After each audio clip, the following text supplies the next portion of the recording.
మాది కరకాల గ్రామం, తొర్రూరు మండలం, మహబూబాబాద్ జిల్లా. మేము వ్యవసాయం మీద చాలా వరకు పెట్టుబడి పెట్టి పంటలు ఎండిపోతున్నాయి. మాకు దాన్ని బయ్యన్న వాగు, ఏటి వాగు ద్వారా మేము నీళ్ళని ఆసరాగా చేసుకొని 8 ఎకరాల పంట పొలం సాగు చేయడం జరిగింది. మాకు ఈ నీళ్ళు లేని పరిస్థితుల్లో మేము ఏం కావాలనే ఉద్దేశంతో ఈ బాధపడుతున్నాం. మాకు దయచేసి స్థానికటువంటి ఎమ్మెల్యే గారు శశిధర్ రెడ్డి గారు కూడా స్పందించి మా కరకాల గ్రామ రైతులు కాకుండా పక్క గ్రామ రైతులతో సహా కూడా అందరూ బాధపడుతున్నారు.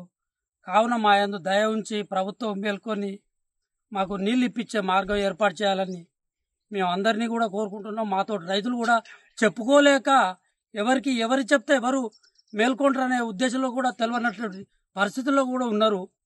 కాబట్టి మాకు ఏదో రకంగా మాకు ఈ విధంగా తోచింది కాబట్టి మేము ప్రభుత్వానికి తెలియజేస్తున్నాం. మా యందు దయ ఉంచి నాతో పాటు వేల మంది రైతులు కూడా ఉన్నారు. అట్లాంటి వాళ్ళని బాగు చేయాలని గత ప్రభుత్వంలో కూడా వచ్చాయి. అప్పుడు కనీసానికి మే నెలలో కూడా నీళ్లు ఉండేది.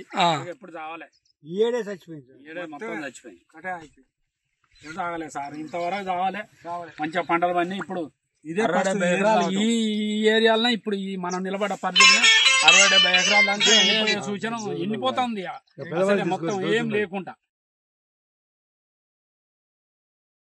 ఎర్ర రవీందర్ రెడ్డి, మాది కరకాల గ్రామము. మాకు 8 ఎకరాల దాకా సాగు చేసిన పంట పొలాలు. ఈ బయ్యన్న వాగు ఆధారంగా చేసుకొని నీళ్లను ఆధారంగా పూర్తి చేసుకొని ఈ కిరాయి ట్రాక్టర్లతో పెట్టి నీళ్లు వస్తాయన్న ఆశతోటి పంట పొలాలు దున్ని నాటుపెట్టుకున్నాం, కలుపులు తీసినాం. వీటన్నిటి పెట్టుబడి కూడా పైసలు లేని పరిస్థితుల్లో రైతు బంధు రాని కార్యంతో ఆ బంగారాన్ని కూడా కుదవబెట్టుకొని మరీ పంట పొలాల మీద పెట్టుబడి పెట్టి ఈ ఆశతోటి బతుకుతున్నాం. కానీ ఈ బయ్యన్న వాగులో నీళ్లు వస్తాయన్న ఆశతోటి ఇంతవరకు ఎదురు చూస్తున్నాం. స్థానిక ఎమ్మెల్యే శశిధర్ రెడ్డి గారిని కూడా 3-4 సార్లు కలిసి విన్నపాలు చెప్పుకోవడం జరిగింది. అయినా కానీ వస్తాయి అని చెప్పడం జరుగుతుంది. ఇంతవరకు కూడా బయ్యన్న వాగులో నీళ్లు రాకపోవడం చాలా రైతులు నాతో పాటు వేల రైతులు కూడా బయ్యన్న వాగు పొడుగుతా చాలా మంది నీళ్లు వస్తాయని ఆశతోటి ఎదురు చూస్తున్నారు. అయినా కానీ ఇంతవరకు నీళ్లు వస్తలేవు.